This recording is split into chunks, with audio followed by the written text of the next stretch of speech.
नमस्कार दोस्तों। आज यहाँ पर हम एक स्टॉक को डिस्कस कर रहे हैं जो है ग्लैक्सोस्मिथक्लाइन फार्मा। यहाँ पर मैंने इसका डेली चार्ट लगा रखा है।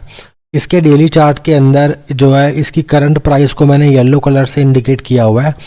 तो इसकी जो करंट प्राइस है उसका लेवल अभी निकल के आ रहा है 2569 का। और यहाँ पर जो है मैंने एज ए इंडिकेटर मैंने 2 मूविंग एवरेज का इस्तेमाल किया है।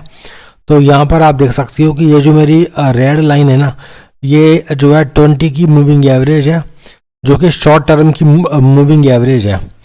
और अगर स्टॉक की जो प्राइस जो है ना वो इस मूविंग एवरेज के ऊपर होती है, इसका मतलब ये है कि जो है स्टॉक अपने पॉजिटिव मोमेंटम के अंदर है। तो यहाँ पर आप देख सकते हो कि इस लाइन की जो वैल्यू है ना रेड लाइन की, वो निकल के आ रही है 2545 की।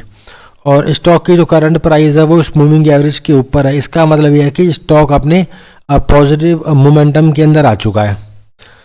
और ये जो मेरी ब्लैक लाइन है ये 200 डेज का मूविंग एवरेज है।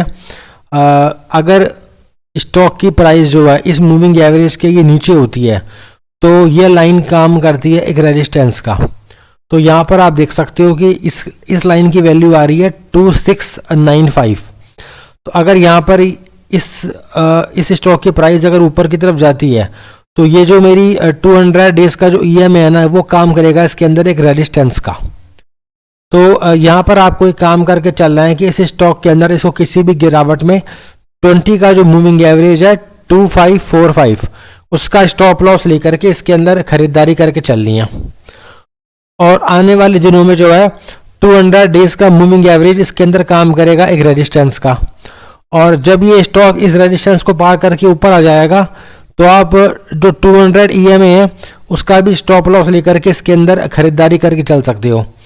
तो यहाँ पर जो है आपको उस स्टॉक के अंदर खरीदारी करने के 2 मौके मिलेंगे। पहला मौका तो है 20 मूविंग एवरेज का स्टॉप लॉस, और दूसरा मौका मिलेगा जब ये 200 EMA के ऊपर आ जाएगा तो आप 200 EMA का स्टॉप लॉस लेकर के इसको यहाँ से भी परचेजिंग करके चल सकते हो। और आने वाले दिनों में जो है ये स्टॉक आपको यहाँ से एक अच्छा रिटर्न जनरेट करके दे सकता है। तो देखिए दोस्तों, ये था मेरा आज का जो है ग्लैक्सोस्मिथक्लाइन फार्मा का एनालिसिस। तो आपको आज का वीडियो कैसा लगा मुझे कमेंट करके बताइएगा। और आज का ये वीडियो देखने के लिए आपका बहुत बहुत धन्यवाद।